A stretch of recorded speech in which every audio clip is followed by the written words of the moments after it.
So friends, topic today which we are starting, that is duty drawback. That is section 74, 75, 75A and section 76. Okay. Prima facie, it's a small chapter, but it is a very important chapter for practical. On day-to-day basis, this will be there in your life. So for this, we will take two lectures, this lecture and the next lecture that will be on duty drawback. So what is the duty drawback? Duty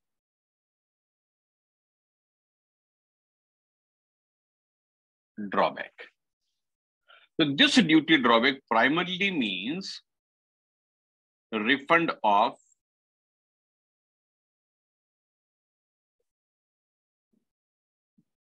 import duty. Refund of import duty. Now, why this is refunded? This is covered in two different sections. Section 74 and section 75. These are two sections in which this is covered. Section 74 and section 75. Okay. Section 74 talks about return or export of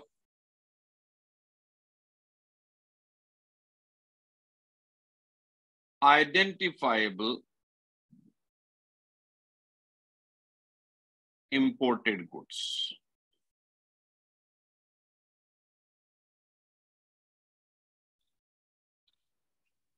Return or export. So either return or export. Return to the same person and export to some other person. That is the difference. Right? So either return or export of the identifiable imported goods. Now in this particular chapter, the word imported carrying the meaning the goods which are brought from outside India already removed for home consumption. Otherwise, for the remaining part of the chapter, when we say imported, it means the goods which have not been cleared for home consumption. So here it is a layman's meaning. For a layman, goods once brought from outside India will continue to be considered as imported goods. Okay, so that is what happens. So imported includes, rather not only includes, it means goods already removed for home consumption.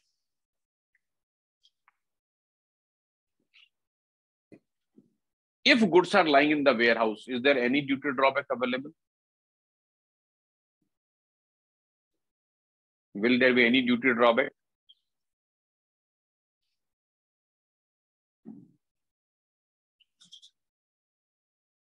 Quick.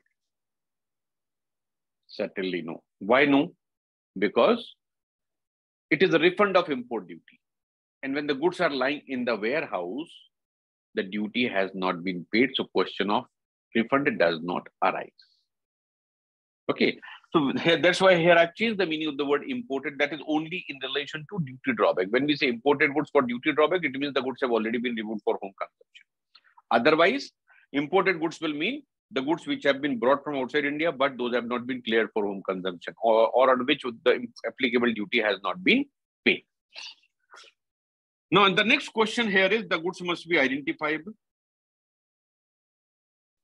So under section 74, the government has already issued a list of the articles which are considered as non-identifiable for the purpose of duty drawback. The government has issued a list of the articles which are considered as non-identifiable. And if the goods are non-identifiable, duty drawback will not be available. So this is the first thing, the goods must be identifiable. So these goods may be used, may be unused. 26A is different. That is a very limited short period of time, that is 30 days. And there are three specific situations under section 26A. That is, goods are not as per the order, those are unsuitable for the purpose, or those are damaged. Under section 74, no such condition, and there is no limit of time also as compared to section 26A. Okay, so it is somewhat similar. For the sake of comparison, you can say that it's somewhat similar to 26A, but it is not. Number two, here the maximum rate of duty drawback will be 98%. Under section 26A, it is 100%. Okay, so when we return the goods, this return or export, this may be either used or unused. Unused or used. Anything can be there. Under 26A, what we said, goods should not have been used in India, except to the extent it is necessary to discover that goods are not as per the not suitable for the purpose, or those are damaged, or those are not as per the identity, not as per the specifications ordered. But here, no limit to the use. Okay, so it is good you prepare a good table for comparison under section 26A and section 74. That will help you to understand both the sections very clearly. Okay, who will prepare the list? Volunteer. Shubham, good. One person, two, okay.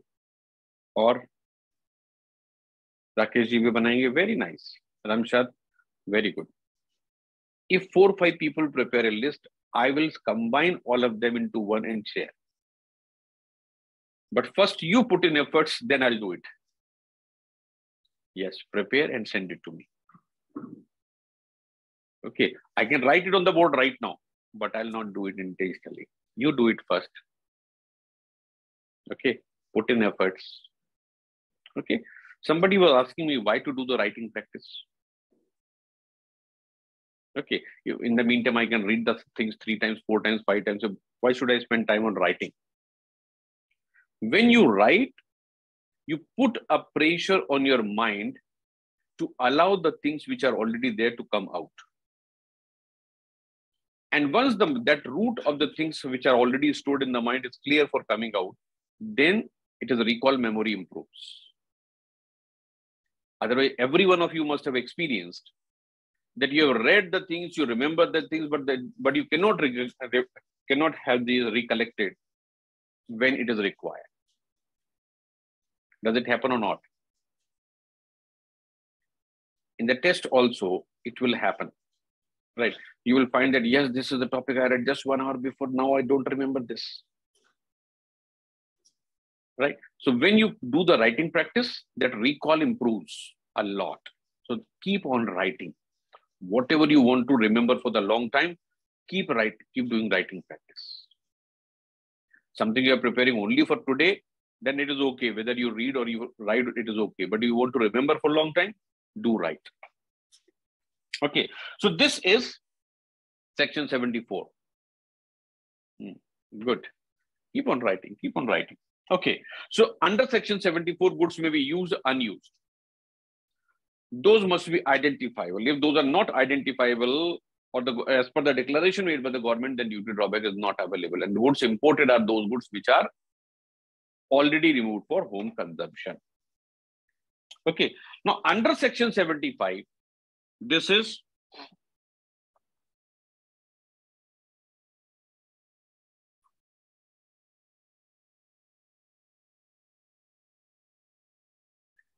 on goods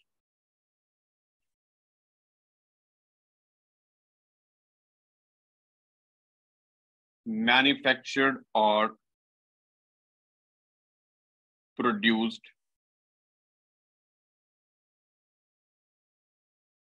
in India. So where imported components have been used in the manufacture or production of the export goods, then that is refundable under section 75. So there are clear-cut difference. In this case, the goods have not been manufactured or produced in India. more or less, we can say that these are the imported goods which are being returned or those are being sent back. Those are identifiable. So there is no change of the goods. Okay. In this case, complete loss of identity can be there of the imported goods. So imported goods have been used in the manufacture of some other goods and those manufactured goods are being exported. So these two sections are absolutely different. Okay. Any question on this topic till now? 74 is for the finished goods. What we call finished goods. There is nothing like finished goods. Whatever is imported, that is being sent back. So whether it is finished or it is unfinished, doesn't make a difference. By chance you import raw material and you find that this raw material is in excess of my requirement, you return it to someone else. So there is nothing done. It is not manufactured, it is raw material. So whatever is imported, that is returned or exported. That is under section 74. So simply use the word same goods. Nothing like finished goods, nothing like raw material. Okay? Yes, Vishal. Good morning. Good morning. Sir drawback तो sir rice पे भी मिल रहा है 5 kg drawback rice पे भी मिल रहा है बेटा ड्रॉबैक जो है ये this is only under the customs. Drawback is also used in relation to GST. Okay. है ना? So under the customs it is necessary that the imported material has been used for manufacture or production of those goods. Right? But their drawback is available in GST also. Okay. And drawback is available only in case of export. So it is considered to be a part of customs, but actually it is not. Okay. Okay. Yes, Justin. Sir under section 75 अगर जो का import अपन consumables import कर रहे हैं और उसके बाद जो फिनिश प्रोडक्ट है उसमें जब अपन एक्सपोर्ट करते हैं तो उसमें ड्रॉबैक 98% मिलता है या 100% मिलता है कंज्यूमेबल्स का? हाँ नहीं कंज्यूमेबल्स इंपोर्ट किया अपन ने उससे अपन ने फिनिश गुड्स बनाया and that finish goods we are exporting तो एक्सपोर्ट में जब ड्रॉबैक अपन क्लेम करेंगे तो मैक्सिमम परमिसेबल इज 98% और 100% इन अंडर सेक्शन 75 सेक्शन 75 में 98 और 100% नहीं है that is under section 74 okay under section 75 3 different type of rates are there all industry rates specific rates and special brand rates okay so that is a percentage of the FOB value percentage of the FOB value yes okay और उसमें अगर वो जैसे percentage of FOB value अगर duty amount से ज्यादा हो गया तो इंपोर्ट ड्यूटी अमाउंट से ज्यादा हाँ बात करेंगे ना आपके क्वेश्चन का आंसर आ जाएगा अभी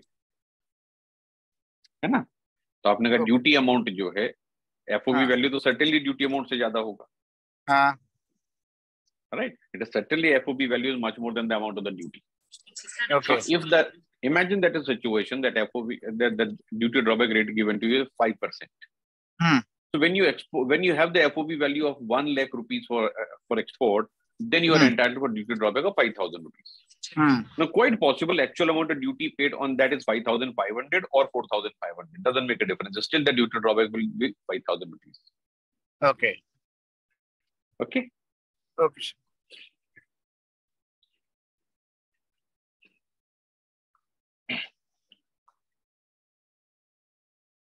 now to begin with we'll start from section 76 just opposite